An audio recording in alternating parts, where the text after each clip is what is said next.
আমি গান গাইতেছি, ওই যে আমার আরেক বাজার আরো 100 টাকা দিয়েছে, তো খুব ভালো লাগছে আসলে বাজার।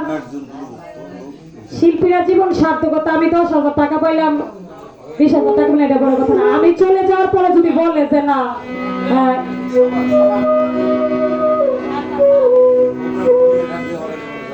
সালামের গান গাইতাম, আচ্ছা আচ্ছা, তো আমি চলে যাওয়ার পরে যদি কেউ বলে যে না ইয়াসমিন লতিফ সরকারের সাথে দুটি গান করেছে ভালো, এটাই আমার জীবনের সার্থকতা। কবি বলছে এমন জীবন তুমি করিবে গঠন, মরণে হাসিবে তুমি কাঁদিবে ভুবন। মানুষের জীবনে তো তখনই সার্থকতা, সে মরে যাওয়ার পর যদি কেউ বলে সে লোকটা অনেক ভালো ছিল, আবার আপনি আমি মরে যাওয়ার পর যদি বলে এই মেয়েটা ভালো ছিল না, তাই এটা আমার জীবন অভিশপ্ত। তো যাই হোক, ভাই বলছে এটা সালামের গান করার জন্য, এখন একটা বিচ্ছেদ গান করি, একটি মহাজনী গান করি, একটি বিচ্ছেদ গান করি। হ্যাঁ ওপ্রাণ গুগিল রে, এই গানটা আমার জানা নাই গো, অন্য থেকে না, একটা শিল্পী তো সবকিছু পারে না, হয়তো বা আছে অনেক আগে, এটা আমার ওই যে আছে ডায়েরিতে, কিন্তু ওই ডায়েরিটা আমি আনি নাই। এখন আমি যদি পারি না, এখন আমি গামুর, তাইলে এটা আমার আরো লজ্জা, বুঝছো না? আচ্ছা সালামের অন্য একটা গান করে, গানটা ভালো।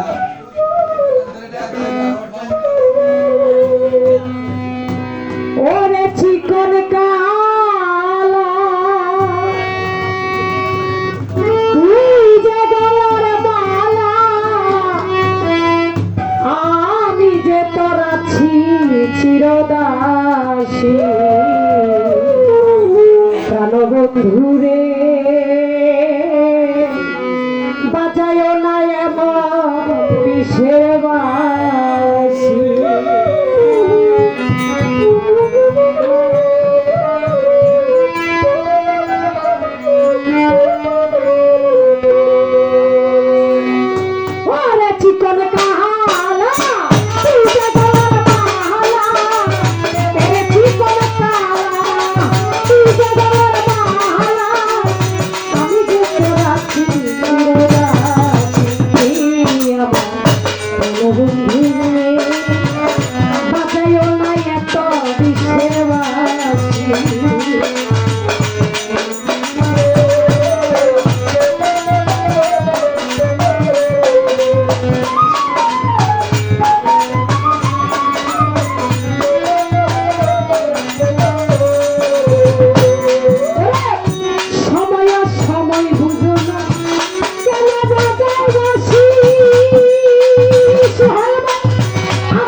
বাবুল ভাই বন্ধু হইলে চলি আমার দেখিলে লোকে বলে চলেন চিনি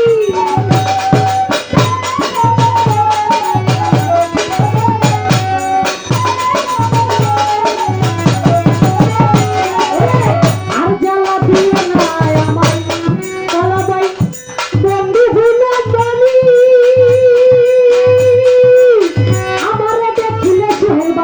বলে চলন বলে পাগল খাওয়া রে জীবনে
ধন্যবাদ সেগুলোকে যারা